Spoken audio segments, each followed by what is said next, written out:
Hey up lads and lasses, Damphyre here, back again with some more Infinite Lagrange. Today, carrying on with the destroyers, I believe we only have two left. The AC721 and the Winged Hussar. I'll leave Winged Hussar last, mostly because I've talked about it so much within recent videos, and showing it off a little bit more recently than any of the other destroyers, so it feels fair that it'll come last. So yeah, so far we have done the Eris, the Guardian, the Tundra, the Aldebra, the Taurus, the Ceres, and the Quawa. Feel free, if you jump on my channel, go to videos, go to the search bar, you can search these all up if you are missing one of these videos. The other last uploaded videos as well, so they should still be there. Obviously, by the time this comes out, these will mostly all be released. And for members, they release, a little bit early. They get like an early access thing if I manage to bulk record and that kind of stuff. So, onto the AC721 Heavy Logistics Destroyer. So this is a interesting and a bit of an odd ship in the fact that all its variants have an actual use, but it's kind of, there are better options in all bar maybe two, so you do still see them about. They're also one of the free ships that are given to you, which is actually really nice. I believe you get the generic type and the aircraft type free. The missile type you have to find, if I remember rightly, but yeah, so the AC722 Heavy Logistics, this is the generic type. You will genuinely not see this in fleets, and the reason for it is it's just terrible. It's not got good DPM for 8 CP as well. It's quite expensive to run for that 8 CP. However, the storage system on here, you get a nice base 6K storage, and that can be further upgraded quite a bit if I just chuck them in. I haven't had to use them this server, to 13,200. And that's basically all the upgrades you actually need to do on this. And then you put them into your mining fleets, and it'll allow your mining fleets to mine for longer before having to return to base, and that actually increases your overall output. And that is genuinely the only use you'll find out of the Heavy Logistics Destroyer. So you can probably just skip to the next part where I'll start talking about the missile type. But if you are very, very new to the game and AC721 is one of the only destroyers you have, in a very, very small pinch, they can be used in combat, but I'd highly recommend even going to one of the cities and purchasing some ships off them. Rager torpedoes are really nice as an example of that. The Boreas missile crew destroyer also, just like a flat out better option. This thing fully upgraded, doesn't actually do as much as the pirate ships with basically no CP in them. So bear that one in mind. You generally do only use this for mining, but in a pinch, you can sort of use it to maybe deal some damage. It's a mid-row ship, if I remember rightly, so you can go into the armor system, double HP there, come back to the armor later. And then in its primary system, double hit rate against frigates, destroyers, double cooldown. You have, what, six slots? So yeah, it's got lock-on efficiency, so that's useless. It's a pretty self-explanatory. Double hit rate, double cooldown, double damage is what you want to go for.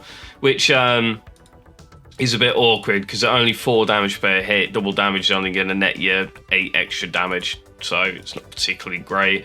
But, there you go. The lock-on efficiency is not really going to do anything here. Its AA capabilities are pretty awful, to say the least. So I wouldn't really ever sort of drop a damage for the lock-on efficiency there. It's not going to give you anything, unfortunately. Command system shortens the weapon see cooldowns of AC721 destroyers and fleet by 10% in the first 2 rounds of attack. it has to have at least 3 AC721s. You can run 15 in total. You'd like to think that this would actually make it quite good and viable, but if you can see fully upgraded, you get 20% cooldown in the first 2 rounds of attacks, and it just means you do a measly amount of damage a little bit quicker for the first 2 rounds of the battle, which just kind of makes it completely and utterly redundant, in my opinion. So yeah, this is why I just don't recommend ever really upgrading the AC721 bar the use in mining fleets. But if you're going to use it, I guess the command system might help you. Generally, the weapon system's just going to be better. Grab your last physical resistance in here and move over to the propulsion system, where I would probably go double warp speed, single cruising speed here.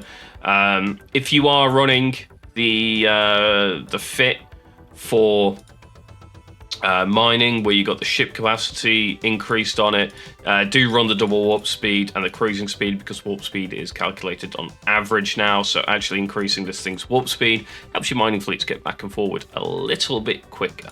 It's not much, but you know, it all adds up when you're mining for several weeks on a server. That being said, you do sort of drop the AC721s out of mining fleets once you hit large utility ships. So these you use between small and medium, the great and medium mining fleets, and later on you will just drop them, unfortunately. So yeah, the base AC721, it's not useless. It's useful within the mining fleet to, you know, increase your mining yields per hour. Other than that, generally just don't use it for combat. The missile type, on the other hand, is actually pretty good for combat, which is quite nice. Again, you have a storage system here. In a pinch, you can upgrade this to get a little bit extra storage out of it and put it in mining fleets as well, but the generic type does just flat out do that better. Again, it's a mid-row ship, so going into double HP will be your first bet, and then your physical resistance come back a little bit later on, and you can deal with that later. The weapon systems are nicely split on this one, which I quite like, because that means, you know, you don't have to like pick and choose sometimes on weapon systems. The FG300 has that sort of problem as well. But you got a small weapon system and small missile system, and the missile anti-aircraft system, which is a little bit unfortunate, is on the same ship. So if you do want to specialize it into more AA, you can't really.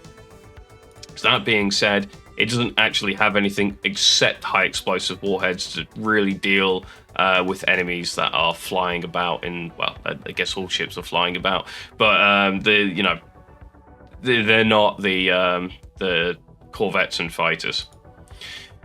First off, go double hit rate. The hit rate, the base one, is definitely the first one to go for, because like I said, it's a dual system. So you've got, you know, missiles that are anti-ship and missiles that are anti-aircraft. So picking up the base hit rate is actually going to help you out on both fronts there. Coming over and picking up the hit rate against frigates, destroyers will definitely help you here. And then double cooldown is quite nice. Rapid fire, reduce the primary firing duration and cooldown by 80% every 60 seconds for 15 seconds with a cooldown of 10 seconds. It's actually not very good. And when I picked this strategy, I found it genuinely didn't actually increase my damage enough to warrant the tech points that I put into it. So I would ignore this, and you have only got 6 slots to play with, and you need double crit, double cooldown, which means the last 2 slots I recommend is 1 damage and 1 high explosive warhead, which increases your chance to deal crit damage when attacking aircraft. And it does okay. It's a average ship against aircraft, sort of B tier. And yeah, it's completely, perfectly fine. The 5% damage increase isn't going to do much here. You only have 100 damage per hit, and on the missiles, only 35 damage per hit. So you really don't get all that much from them at all. It's like 1.25 damage per hit for that, and 5 damage per hit for your missile system, which, you know, it's a bit awkward. But it's fine. It's completely fine. Like I said, though, if left unchecked, these things, you know, they chuck out enough missiles, especially with all the upgrades, You know, you got 4-second lock-on times, 8-second cooldown, reduced cooldown when you pick up 2 cooldown upgrades. You get 4 missiles out every round with an 8-second duration. It's beyond reasonable for, you know, quite a efficient ship. You can build 15 of them as well, so you can actually spam them out quite nicely. So yeah, it's a good little ship. After that, going into its AA system is up to you, to be honest. You can ignore this. It's the missiles that actually deal the AA damage on this thing. But you can come into here, you can pick up anti-aircraft support to start that off, going into double hit rate. Oh no, not double hit rate against frigates, destroyers. You never want that. Double cooldown. How many slots does it have? I say I've not run this one in a while, because there are better ships fought than the Winged Hussar being one of them. 2, 6. So yeah, you'd probably pick up the support, the strategy, double cooldown, double damage, and the lock-on efficiency here. The hit rate against frigates, destroyers, you just don't want to ever pick up. You only have 30 damage per hit. Most of those, you know, frigates, destroyers are hitting 20, 28 armor, which means you're only ever going to be doing like 3 damage to them. Yes, I just said 3, not 2, even though it says 28 damage mitigation, but there is a 10% minimum damage output that you can do. So they can't flat out do 0 damage to you, basically. The devs put that in a while ago. So that's how I'd sort of set it up, coming back, hitting the armor, grabbing your physical resistance now, and then into the propulsion system. There is no evasion or anything here. I go double warp speed, cruising speed, but feel free to go double cruising speed, warp speed. So the missile type fits in any and all fleet designs from early to mid game. You know, frig destroyer only fleets to swarm fleets a little bit later on. It can provide some aerial coverage with its missile systems, actually not too bad. So yeah, it's completely reasonable, and it's an alright ship at 8 CP. There are better versions of it. The Winged Hussar base variant is basically the same thing. A little bit less AA there though, but more damage output. It's also mid-row, and you know, it's fine. There is nothing wrong with the AC721 missile destroyer. It's just not the cream of the crop. The anti-aircraft type, a lot of people sat there on my Guardian video saying, oh, it's better to put them on the Corvette maintenance system, because, you know, the Corvette maintenance system has more cooldown. It has 1. I'm pretty certain the Guardian has 1 as well. So it doesn't have more cooldown. There's no inbuilt cooldown or anything on the Corvette maintenance system, so that was a load of rubbish, wasn't it now? It, in essence, is a worse Guardian, more or less, in every way, although you can run 15 of these. Early game Swarm, where you first get aircrafts at base level 4. You do see a lot of people run 10 Guardian, 15 AC721, and they just spam out their Corvettes. And it works for certain. Personally, I prefer double Reliats, Harris, Taurus, and go a little bit more direct damage focus with Winged Hussar in there to just counter this style of play. But if you're newer to the game, maybe you don't have anything or any of those unlocked, but you still have aircraft and stuff, it's a good way of getting extra damage output onto the field. I would go armor system here. I believe it does get moved to the back row, but picking up double ship HP will actually just keep it alive a little bit longer. In the time that you're sort of getting these out, you are looking at a lot of missile ships coming your way, Winged Hussars, AC721 missile types, just to name a couple. And then you got Corvettes coming out as well, probably when you want to try and get this out. So Guardians, AC721s of enemy players, which does mean your back row becomes not quite as irrefutable as it used to be, where, you know, it could just sit there and just never take a hit because your front row and mid rows are tanking for it. But now you're in a position where the back rows can get targeted. So picking up the armor system there, the HP will keep them alive a little bit longer. And trust me, losing a ship with 2 aircraft on it is really, really bad for your DPM output for the overall fleet. After that, go into the Corvette maintenance system. It's a bit annoying that it only carries 2 Corvette, yet has 3 docks. Oh no, it's not a dock. This used to be a dock, I swear. So it's got an aviation bridge down there now. Fair enough. I swear these used to have 3 docks in it, or am I mixing up with the Guardian? The Guardian might have 3 docks, but only carries 2.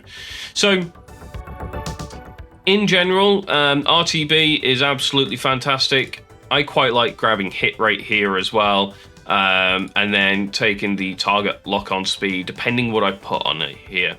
If you want early game and you want to get those T800s out early, target lock-on speed on T800s is absolutely fantastic. Highly recommend grabbing that.